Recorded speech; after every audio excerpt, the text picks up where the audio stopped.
Assalamualaikum warahmatullahi wabarakatuh.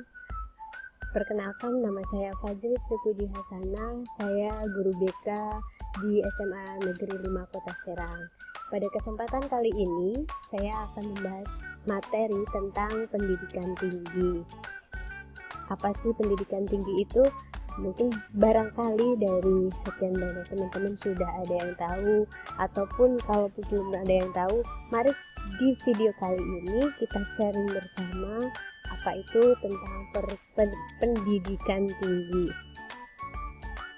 Materi pembahasan kali ini yang pertama, pengertian pendidikan, yang kedua, jenjang pendidikan di Indonesia, yang ketiga, pendidikan tinggi di Indonesia. Untuk materi pendidikan tinggi di Indonesia ada 5 poin yang akan kita bahas. Yang A, pengertian pendidikan tinggi. B, jenis pendidikan tinggi. C, program perguruan tinggi. D, satuan pendidikan penyelenggara. E, jalur masuk perguruan tinggi.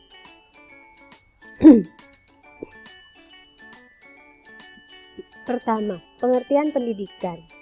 Pendidikan adalah pembelajaran, pengetahuan, keterampilan, dan kebiasaan sekelompok orang yang diturunkan dari satu generasi ke generasi berikutnya melalui pengajaran, pelatihan, atau penelitian. Nah, pendidikan ini bisa pendidikan formal, non-formal, ataupun informal. Untuk pendidikan formal biasanya diselenggarakan melalui sekolah, baik negeri maupun swasta.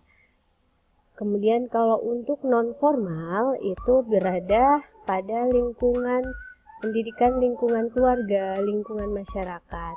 Contohnya untuk lingkungan keluarga, dari kecil kita dididik oleh orang tua kita untuk berkata jujur, kemudian berperilaku yang baik, berkata yang santun, dan berperilaku yang sopan.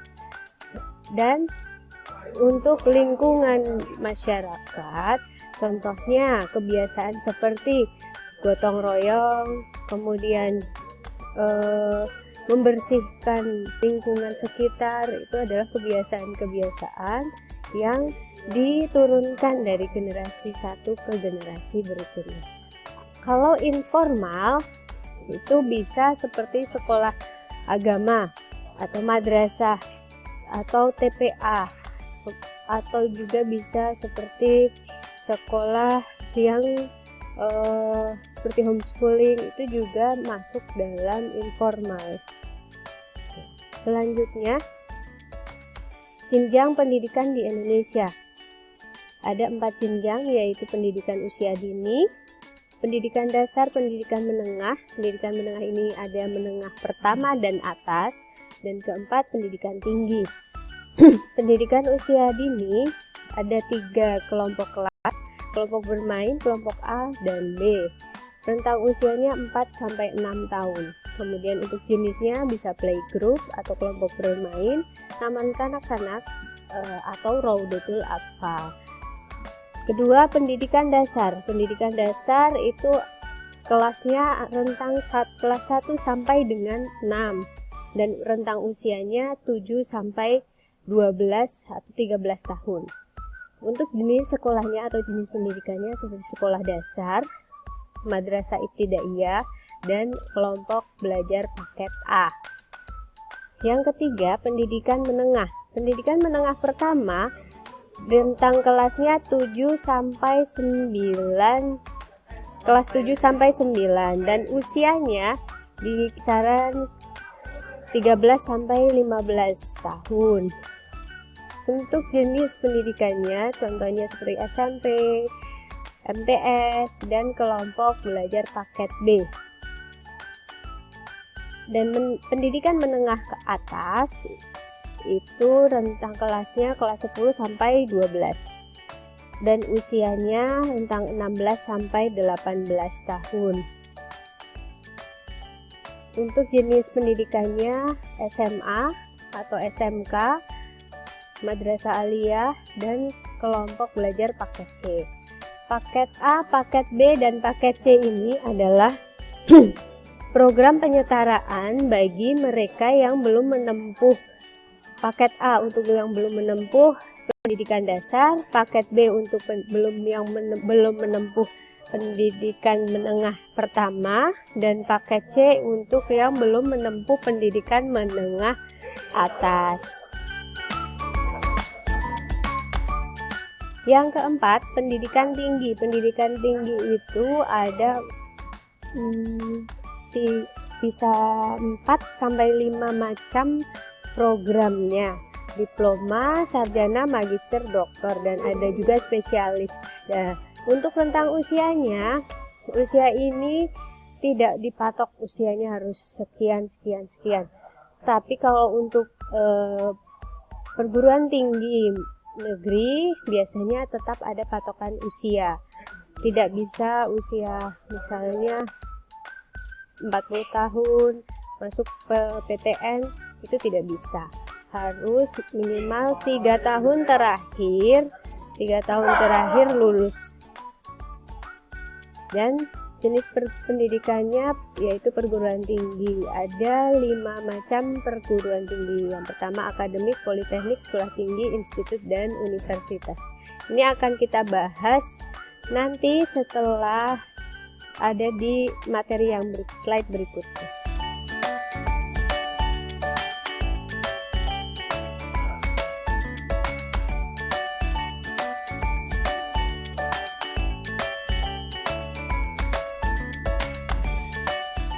Lebih spesifik pada pendidikan tinggi, yaitu pertama pengertian pendidikan tinggi, jenis pendidikan tinggi, program perguruan tinggi, satuan pendidikan penyelenggara, dan jalur masuk perguruan tinggi.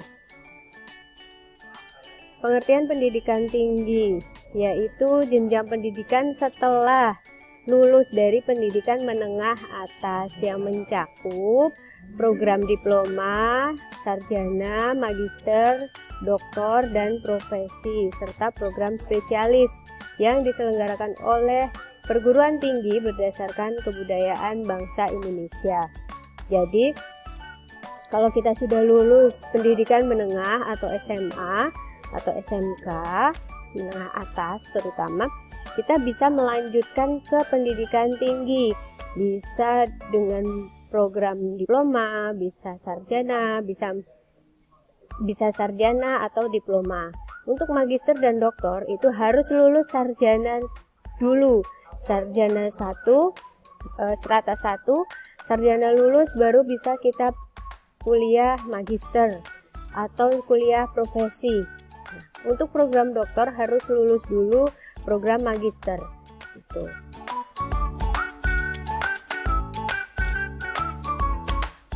B. Jenis pendidikan tinggi. Ada 3 macam dan ada 3 perbedaan. Ada akademik, pendidikan akademik, profesi, dan vokasi. Untuk akademik itu pendidikan tinggi yang diarahkan terutama pada penguasaan dan pengembangan disiplin ilmu pengetahuan, teknologi, dan atau seni tertentu. Program pendidikannya sarjana, magister, dan doktor. Untuk profesi itu program pendidikan sarjana. Setelah menempuh pendidikan sarjana baru bisa menempuh pendidikan profesi. Kalau tidak lulus pendidikan sarjana tidak bisa mengikuti pendidikan profesi. Syaratnya adalah lulus dulu pendidikan sarjananya. Contohnya seperti sekolah atau ilmu kedokteran. Kita mau jadi dokter. Kalau jadi dokter harus lulus S1 kedokteran umum, dan profesinya adalah dokter. Misalnya pengen jadi dokter gigi, lulus dulu sebagai S1 dokter gigi dan menempuh profesi dokter gigi. Baru mereka bisa praktik atau mereka punya keahlian khusus di bidang pekerjaan tersebut. Adapun gelarnya untuk pendidikan akademik itu sarjana. Sarjana macam-macam ya. Ada SPD, SOS, SI, SE, dan masih banyak lagi. Magister ada MPD, MM, MH, MKM, dan masih banyak lagi. Untuk program doktoral gelarnya doktor. Yang ketiga, pendidikan vokasi. Pendidikan vokasi ini pendidikan tinggi yang lebih ke arah keahlian terapan tertentu. Biasanya mereka memiliki program pendidikan diploma dan gelarnya adalah gelar ahli madya. Gelarnya yang diploma 1 itu ahli pratama, diploma 2 ahli muda, diploma 3 ahli madya, dan diploma 4 itu sarjana sains terapan.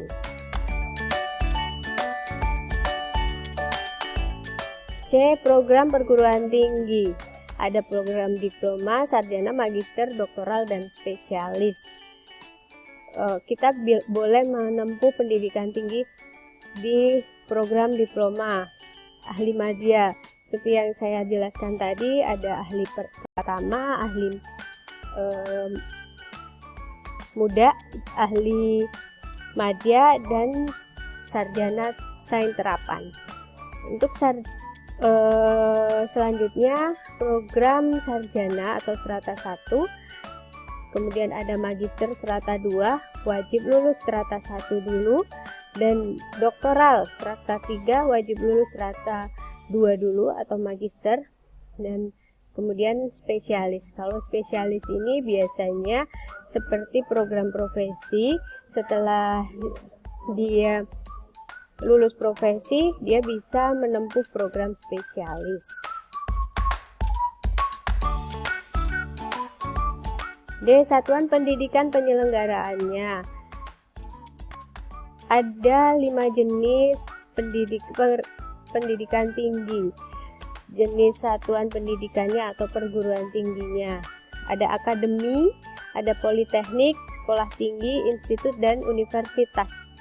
Untuk akademi, itu adalah perguruan tinggi yang menyelenggarakan pendidikan vokasi dalam satu cabang ilmu pengetahuan, teknologi, dan atau seni tertentu saja. Contohnya seperti akademi keperawatan, akademi kebidanan, itu khusus hanya satu cabang ilmu perawat saja atau cabang ilmu bidan saja. Yang kedua, politeknik. Untuk politeknik itu lebih pada sama-sama pendidikan vokasi, hanya saja meliputi berbagai cabang ilmu pengetahuan, teknologi, atau seni tertentu. Misalnya politeknik kesehatan, dia memiliki beberapa cabang ilmu pengetahuan, ilmu perawat, ilmu kebidanan, ilmu farmasi, itu ada dalam politeknik kesehatan. Itu salah satu contohnya. Sekolah tinggi. Untuk sekolah tinggi menyelenggarakan pendidikan akademik atau vokasi dalam satu disiplin ilmu pengetahuan, teknologi, dan atau seni. Bedanya dengan akademi, kalau akademi itu satu cabang ilmu, kalau sekolah tinggi satu disiplin ilmu. Misalnya ilmu ekonomi. Ilmu ekonomi itu masih bisa dibagi dengan cabang-cabang ilmu yang lain, misalnya akuntansi, ilmu perbankan, seperti itu. Jadi masih banyak cabang ilmu pengetahuannya. Dan apabila sekolah tinggi tersebut memenuhi syarat, bisa menyelenggarakan pendidikan profesinya. Boleh di situ mengadakan pendidikan profesi, misalnya untuk akuntansi, pendidikan profesi akuntan, seperti itu. Yang keempat, institut. Institut adalah perguruan tinggi yang menyelenggarakan pendidikan akademik atau vokasi, bisa akademik, bisa vokasi, dalam sekelompok disiplin ilmu pengetahuan, teknologi, atau seni. Contohnya IPB, berarti dia sekelompok disiplin ilmu pertanian. ITB, ITS itu sekelompok disiplin ilmu teknologi. ISBI, ISI itu dalam bidang atau dalam disiplin ilmu seni.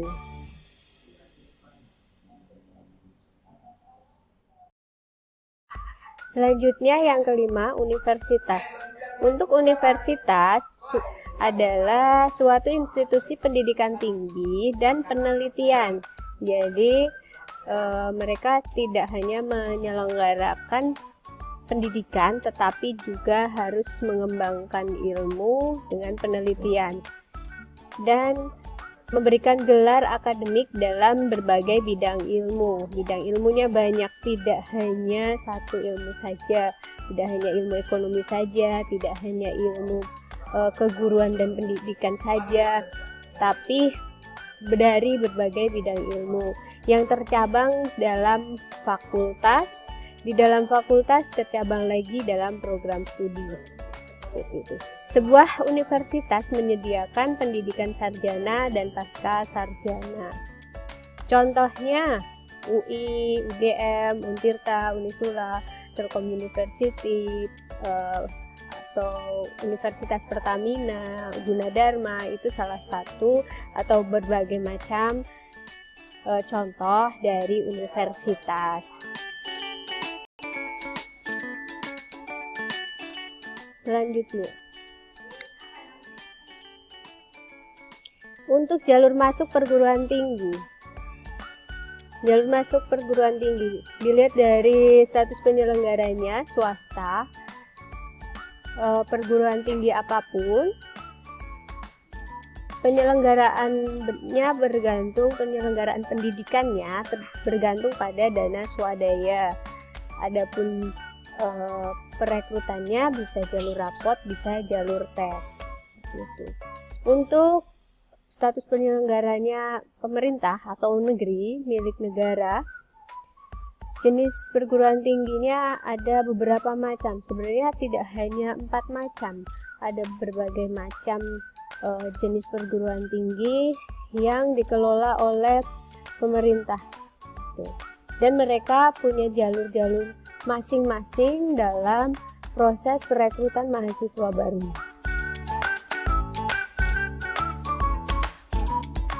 Untuk perguruan tinggi negeri seperti UI, UGM, Unisula, kemudian masih banyak lagi, di setiap provinsi ada begitu banyak perguruan tinggi di Indonesia ya. Ada 3 jalur. Yang pertama rapot, jalur tes, dan jalur mandiri. Untuk jalur rapot atau namanya SNMPTN. Nah, penyelenggaraannya adalah dikelola oleh pihak sekolah, karena nanti nilai rapot teman-teman dari semester 1 sampai 5 akan diupload oleh pihak sekolah. Dan siswa mengkonfirmasi apakah nilai itu sudah benar, nilai rapot tersebut sudah benar semua. Kalau sudah benar semua, maka akan dilanjut menuju ke siapa saja yang boleh mendaftar melalui SNMPTN. Nah, makanya buat teman-teman yang pengen nanti setelah lulus SMA, SMK, teman-teman bisa mengikuti jalur rapot. Maka dari sekarang, dari kelas 10, teman-teman usahakan nilai akademiknya atau nilai rapotnya punya prestasi-prestasi di bidang apapun, juara 1, 2, 3, minimal tingkat kabupaten kota, dan kalau bisa tingkat internasional. Itu akan lebih memudahkan kalian berada di seleksi nasional masuk perguruan tinggi negeri. Yang kedua, jalur tesnya. Jalur tesnya ada yang disebut UTBK. UTBK adalah ujian tulis berbasis komputer. Kalian tes dulu dan melakukan seleksi dengan menggunakan hasil UTBK itu. Seleksinya disebut SBMPTN atau seleksi bersama masuk perguruan tinggi negeri. Dan di setiap perguruan tinggi negeri juga menyelenggarakan jalur mandiri. Ada beberapa universitas yang menggunakan sertifikat hasil UTBK sebagai seleksi mandiri. Yang kedua, perguruan tinggi keagamaan Islam negeri. Perguruan tinggi keagamaan Islam negeri juga ada 3 jalur. Jalur rapot prosesnya. Namanya SPAN PTKIN, Seleksi Prestasi Akademik Nasional Perguruan Tinggi Keagamaan Islam Negeri. Untuk jalur tesnya, ujian mandiri perguruan tinggi keagamaan Islam negeri, dan ada jalur mandirinya sendiri di setiap PTKIN masing-masing. Untuk sistem jalur rapotnya, SPAN PTKIN hampir sama dengan jalur rapot di SNMPTN. Dikelola oleh sekolah dahulu, kemudian dikonfirmasi atau diverifikasi oleh siswa bahwa nilai rapot itu sudah benar, datanya sudah benar, dan kemudian baru proses seleksi siapa saja yang boleh mendaftar di jalur rapot. Dan baru nanti setelah tahu siapa-siapa yang bisa mendaftar, merekalah yang bisa ikut seleksi tersebut. Yang ketiga, Politeknik Negeri. Politeknik Negeri ada jalur rapot SNMPN, ada jalur tes SBMPN kalau nggak salah. Ujian mandiri di Politeknik Negeri masing-masing. Prosesnya sama. Rapot untuk jalur rapotnya dikelola oleh sekolah, kemudian teman-teman yang akan mengisi semua data-data yang di-upload secara online. Kemudian jalur tes ada pendaftarannya juga, semuanya secara online. Ujian mandiri di Politeknik Negeri masing-masing biasanya juga pendaftarannya secara online. Ada juga satu politeknik, yaitu Politeknik Kesehatan. Politeknik Kesehatan yang dikelola oleh pemerintah daerah, bisa pemerintah kota, bisa pemerintah provinsi. Mereka juga mengadakan jalur rapot dan jalur tes. Jalur rapotnya ada yang disebut dengan seleksi akademis Sipenmaru kalau nggak salah, seperti itu, Sipenmaru. Ada yang sudah menyelenggarakan secara online, ada juga yang tidak. Jadi Poltekkes itu penyelenggaraannya berbeda dengan Politeknik Negeri. Yang terakhir yaitu sekolah kedinasan. Untuk sekolah kedinasan itu memiliki runtutan tes. Cara pendaftarannya secara online. Daftar secara online dan tesnya ada yang secara online yang disebut CAT, computer based test, ada juga yang secara paper based test. Kemudian setelah itu tuntutan tesnya ada tes administrasi, CAT. CAT ini seperti pegawai negeri, itu bagi sekolah kedinasan yang memiliki ikatan dinas. Kalau sekolah kedinasan yang tidak ikatan dinas, biasanya mereka tidak ada CAT. Contohnya Poltekkes itu kan sekolah kedinasan juga, tapi mereka tidak bisa, lulusannya tidak dijadikan pegawai negeri sipil. Mereka tetap harus mengikuti tes PNS tersendiri. Setelah lolos CAT, biasanya ada juga tes jasmani atau fisik, ada juga tes wawancara, dan masih banyak macam-macam tes dalam pendaftaran sekolah kedinasan.